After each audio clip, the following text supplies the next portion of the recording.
It's been a while since so many heroes have reunited, but that is exactly what happens in this chapter. Shigaraki goes against their plan to divide and conquer that they had originally chosen, but they can at least try to contain the second coming of Sadman's parade with their larger numbers. Let's not waste any more time and dive right into the events. Picking up right where the last chapter left off, Tsuyu and Ochako are falling through Kurogiri's portal as they chase after Toga and Twice's skin. This new chapter, called A Storm to a Flower, has those two girls joining Hawks and Kinoko at the Gunga Mountain Villa ruins, alongside all the deadly villains of course. A thought bubble tells us that Ochako is insistent upon talking to Toga about love, since she doesn't feel like she has had the chance to yet. She's been trying to for the past few chapters actually. Meanwhile, below her is a monstrous army of Twice doubles, swarming the ground as far as the eye can see. One of them, Toga herself, turns back and is annoyed at how persistent the two heroes are to have followed her. As Twice's skin slides off her face like mud, Toga announces that there is no longer a girl in love here. This could either mean she is completely accepting her villain side now, which we've suspected for a while, or that she chose to close off her heart to anyone, since she feels betrayed and heartbroken by the people she admired. We could even put our money on her just being upset over seeing Twice again, despite having been killed by Hawks. We move on to some heroes being practically trampled by the Twice clones, running and pushing past them. Others who try to help are being burned by Dabi's unbelievably hot flames, so Pixie Bob orders them to retreat behind the mud wall she creates for their protection using her quirk. Nearby, Kinoko laments the fact that the flames are stopping her from providing Mushroom Spore support, as Kamui Woods pulls her away with him to safety. Everyone is basically just having to flee. Between the intense fire and the army of Twice rushing forward, what else can they really do? The lion hero, Shishido, has the foresight to remember the villains they captured and tied up, and how they would be in mortal danger too if they're not moved. Ochako floats with Tsuyu. She points out that only Kurogiri could have pulled something like this off. She also worries for Shoto and Shoji, who had been fighting on their own for a while against the two villains who are now involved here. If you recall, Shoto had been fighting Dabi with his new attacks, like Great Glacial Acre, while Shoji was facing Spinner and his army of heteromorphs. In both cases, these students won their battles, but it wasn't enough to keep Dabi and Kurogiri from reaching Gunga Mountain. In fact, with the last of Spinner's energy and power, he was able to awaken Kurogiri again and cause this whole situation. Following this, two allies they didn't expect to see, Tokoyami and Jiro, show up. A bit worse for wear, but having survived their brief confrontation with All for One.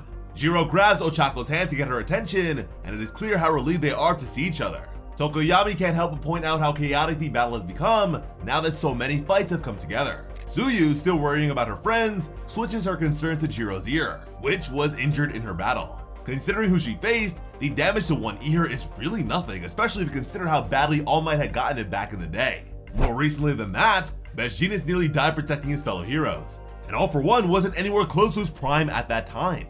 This is when it starts to feel like plot armor for the students, but anyway, plot armor can actually be pretty awesome. So before we continue, be sure to subscribe with notifications on, and smash that like button if you enjoy our My Hero videos. Jiro puts two and two together, realizing that Toga is creating the Twice clones, since she was the one facing her two classmates. With an intense look, Ochako says they have no choice but to stop Toga since she can swarm across Japan easily like this. Tokoyami agrees they should intervene, but no one can get close due to Dabi's intense heat. Besides that, Toga's been multiplying like crazy, bringing the numbers in her rampage up even more with each passing second. At this point, the villains are nearly overrunning the heroes, so the plan to keep them all apart is quickly collapsing. In fact, Endeavor is struggling himself just to keep the Twice clones at bay, while Dabi floats in the sky like a fiery mass of hatred. But that does pique Endeavor's interest. He notices the injury on Dabi's chest that wasn't there before. He thinks back to how Shoto talked about a move called Phosphor. As he begins to panic, he demands Dabi tell him what happened with Shoto. Looking more like a demon than a human, Dabi replies with a mouthful of fire that he failed in his attempt to bring Shoto back as a corpse. At least he's willing to admit that it was because Shoto was too strong.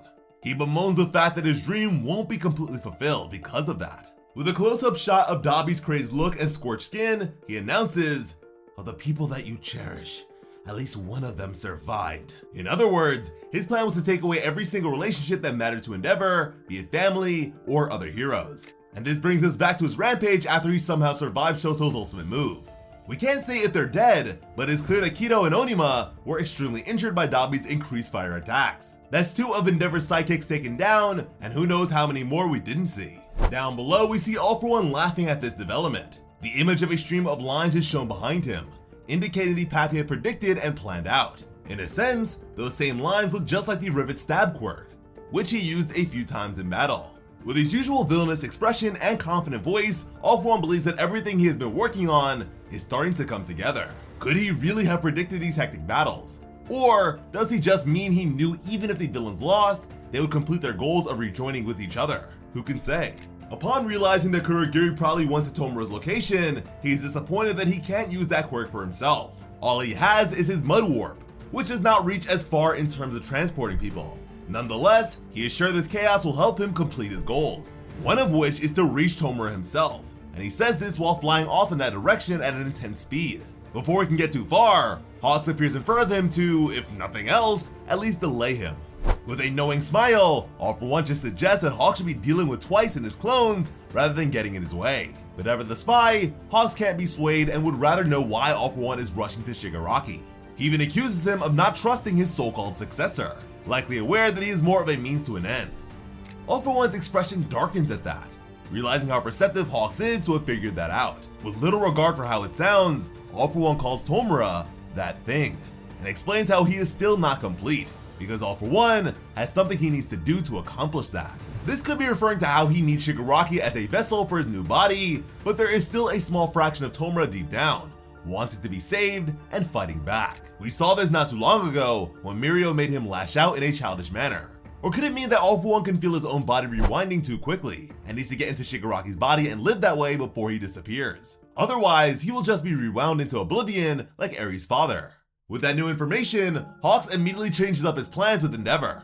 He shouts to the number one hero below, explaining that Endeavor needs to put all his focus instead on stopping Dabi and his monstrous flames. Otherwise, the heroes won't stand any chance of winning or taking down the army of twice doubles. Plus, they would be able to reach Shigaraki and Kurogiri and cause even more damage. All For One says that Hawks is cruel for giving Endeavor, a man so severely injured and missing an arm, that kind of task. In fact, he even points out that Endeavor should be trying to stop him, not the lower villains. Hawks shouted back, "You just don't know when to shut up." With a confident smirk, the number 2 hero explains that Endeavor has already won once against All For One, so that's why he has this new task to deal with.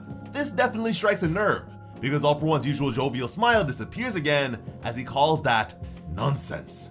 Dabi, a raging fire monster now, aims directly for his father on the ground, but Endeavor prepares himself to do just as Hawks ordered, restarting his flames on his back. In a beautiful shot with a close-up on his expression, we see Endeavor completely focused on his duty. This time, that involves being a proper father to his son that turns so sour. "I'll watch over you," he tells Toya, and it is like he is looking right into our soul. The text here says, "A father takes charge," proving that Endeavor wants to right more of his past wrongs, even if it costs him his life. So wow, could this mean the end of the Todoroki family drama? Do you think Endeavor and Dabi's final clash will end in both their deaths, just as Toya wanted to? Guess we'll just have to wait until the next chapter to see where this will be going. As always, I'm Slice of Otaku. Thank you all so much for watching and have an awesome day. I love you.